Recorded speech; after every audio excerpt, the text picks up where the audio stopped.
गडचिरोली इथं जेरबंद करण्यात आलेल्या वाघाला वनविभागानं नागपुरातील रेस्क्यू सेंटरमध्ये हलवलं आहे। इथं वाघाची आरोग्य तपासणी करण्यात आली। वाघाच्या शरीरावर कुठल्याही जखमा आढळून आल्या नाहीत। मात्र हा वाघ चपळ आणि रागीट असल्याचं पशुवैद्यकीय तज्ञांनी सांगितलं आहे। विदर्भ के 3 जिलों में दहशत मचाने वाले बाघ को आखिर वन विभाग ने पकड़ लिया है।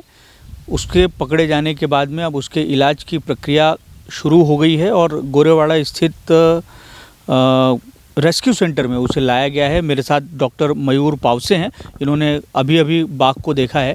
आप ये बताइए कि जो बाघ है वो बहुत ही नरभक्षी प्रवृत्ति का है। वन विभाग के आंकड़ों के मुताबिक उसने 13 लोगों की जान ली है। हालांकि ये आंकड़ा और ज़्यादा हो सकता है। अगर हम 13 को भी पकड़ें तो मतलब ये उस तरीके का बाघ है सिटी 1, जिसने देश में जो बाघ हैं जिन्होंने सबसे ज़्यादा हमला कर इंसानों को मौत के घाट उतारा है, उनमें से एक ये भी हो सकता है। इसका नेचर ऑफ बिहेवियर किस तरीके से है? ये जो शेर है, बाघ है, हमें कल गुरुवार के दिन 1:30 से 2 बजे के बीच में प्राप्त हुआ है। उसका नेचर के बारे में बात किया जाए तो वो बहुत एग्रेसिव नेचर का है। उसकी उम्र जो है वो 4 से 5 साल तक हो सकती है, ऐसा हमारा अनुमान है। और जो आप बात कर रहे हैं कि उसने सबसे ज़्यादा मारे होंगे, तो इसकी आपको जानकारी जो है वो तो वड़सा से मिलेगी, क्योंकि उनके एरिया में ये बाघ पाया गया है। लेकिन इसका एग्रेसिवनेस देखते हुए ऐसा कहा जा सकता है कि इसने लोगों को किल किया होगा। काफ़ी लोगों को इसने मारा होगा। हाँ, काफ़ी लोगों को इसने मारा होगा करके। बीते 1 साल से इसको पकड़ने की कोशिश हो रही थी, लेकिन ये लगातार चकमा दे रहा था। वन विभाग ने एक बड़ा ऑपरेशन चलाया और करोड़ों रुपए खर्च हुए इस बाघ को पकड़ने के लिए। तो ये बाघ में ऐसी क्या खासियत है अन्य बाघों की तुलना में जिसने इतना परेशान किया, वन विभाग के इतने एक्सपर्ट्स को भी परेशान किया? खासियत है ऐसे तो नहीं, तो यानी खासियत है ऐसे नहीं बोला जा सकता। लेकिन इसकी जो ये है बॉडी पोस्चर है और इसका जो एग्रेसिवनेस है, ये देखते हुए अपन ये बोल सकते हैं कि ये बहुत अटैकिंग नेचर का शेर है, यानी बाघ है।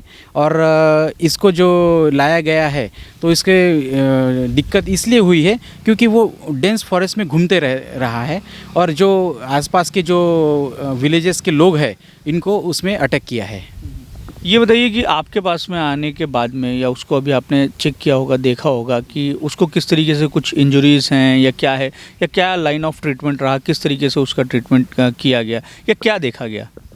अभी तक तो उसका कुछ ट्रीटमेंट किया नहीं और ट्रीटमेंट करने की ज़रूरत पड़ेगी ऐसा भी कुछ लग नहीं रहा है।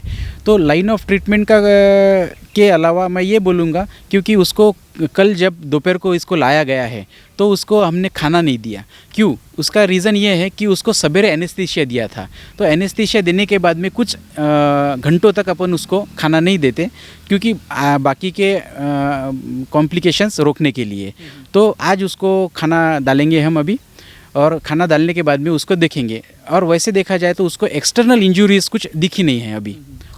आपने जैसा बताया कि वो थोड़ा सा एग्रेसिव है। अब इतने साल जो उसके ज़िंदगी के रहे होंगे, 4-5 साल, उसने लगातार इंसानों की जान ली है। अब वो रेस्क्यू सेंटर में है, बंद रहेगा, तो ऐसे में लगता है कि उसका एग्रेशन और थोड़ा सा बढ़ेगा। उसको कंट्रोल करने के लिए खासी मशक्क़त करनी पड़ सकती है। अभी इसमें 2 चीज़ें हैं, उसका एग्रेशन बढ़ भी सकता है और थोड़ा कम भी हो सकता है।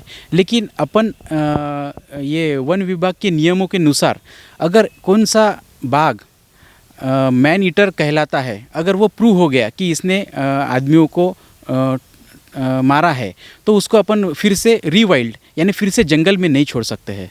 और सिर्फ उसका ये कर सकते हैं कि उसको यहाँ पे रखना है और उसको पालन पोषण यही करना है। और अगर कौन से ज़ू की यानी दूसरे ज़ू की अगर डिमांड रही कि हमारे को शेर चाहिए या बाघ चाहिए, तो हम ये बाघ को वहाँ पे ट्रांसफ़र कर सकते हैं। लेकिन इसको रीवाइल्ड यानी कि जंगल में फिर से नहीं छोड़ सकेंगे। कैमरामैन अतुल गवई के साथ दिव्येश द्विवेदी, यूसीएन न्यूज़, नागपुर।